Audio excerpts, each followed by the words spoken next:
ઉમરા ચાલના કઈ નહીં, અમે લોકો પેલા નીચે હતા તો ત્યાંથી અમે સીધા ઉપર ગયા ખચર પર ઘોડા પર, પછી ઉપર હજી અંદર એન્ટર જ થયા હતા, ટિકિટ લીધી, ફોટો પાડતા હતા, હજી 2 મિનિટ થઈ તો 2 થી 3 ગોળીનો અવાજ આવ્યો, તો અમને કઈ ખબર નહોતી કે શું થાય છે, અમે બધે જોયું, પછી અચાનક જ પાછળ અમારી પાછળની સાઈડથી સાવ નજીકથી જ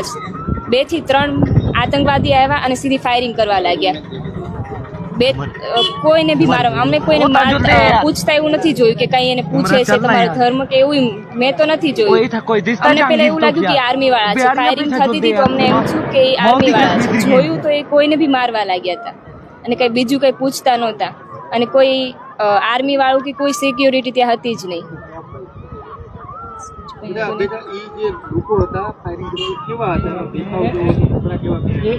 તો